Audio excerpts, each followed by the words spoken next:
everyone. This is a science lesson that has an experiment that you can do at home.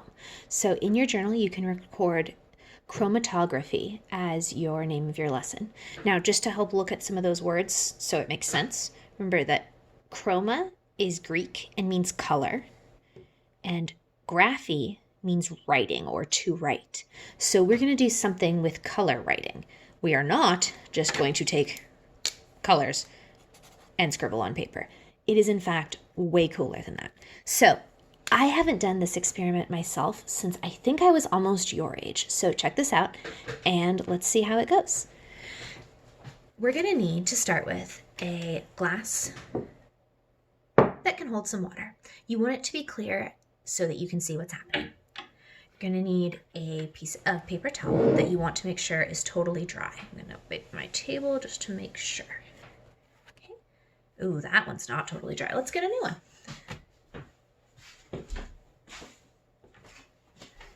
All right, dry paper towel this time. You're going to need some markers.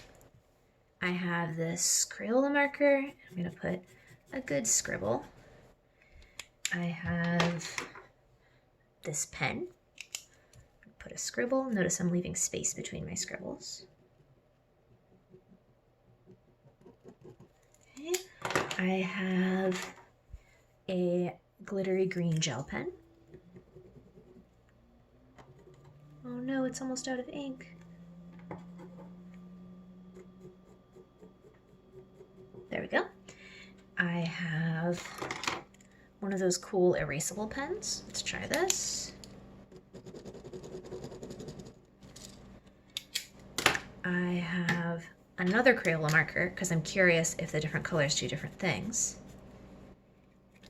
And I have a Sharpie. What we're going to test is how the colors and the different compounds that make up each of these inks that I drew on the paper with, how they're going to change as water moves through them.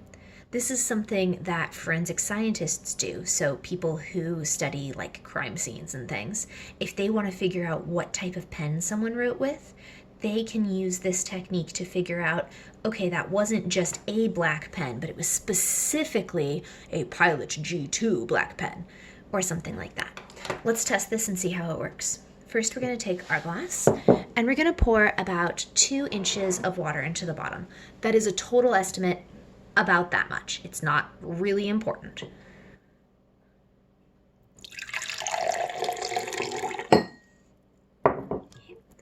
Then we're going to take our paper and we're going to lower it down in so that just the very, very tip of the paper touches the water. I'm going to move our camera down to the side so we can see this better. Okay, there's my water. Here's my paper. Be really careful not to dunk it. Right there. Okay, check this out. You can see that the water is really quickly being pulled up the paper. Probably keep a towel around because it may end up dripping down onto the page. But let's watch these.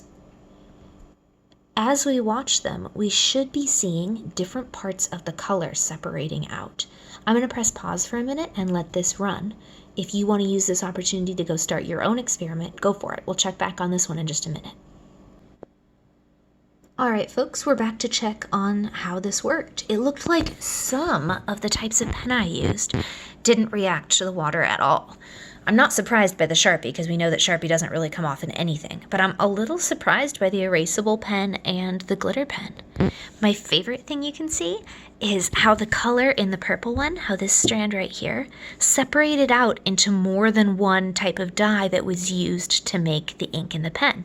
You can see how down near the bottom, right back here, it's kind of more of a violet, like a pinkish purple, and up at the top, right here, it's starting to shred out into some blue. So we know that blue and red together make purple. And you can see that in order to make the purple ink that they used, they mixed blue and red. Now, while we were paused, I got really excited about this and wanted to start another one. So I'm going to remove this guy so we can start this next one together. I found every single black pen in my house that I could find. So they're all different brands. There's like a kitty pen in there. There's a bunch of just plain boring pens. There's that G2 one that I used again. And we're going to see what happens with these black pens when we put them in. I don't have enough different brands of markers to test this, but if you have more than one brand of marker in your house, I would be really curious to know if you took some secondary colors, so like purple or green or orange, and did them with more than one type of marker, what you would see when the water pulled the color up. Interesting.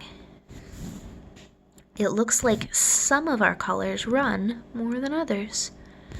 I'm going to leave this one and check back on it later myself, but for you, if you feel like experimenting, go get your experiment on.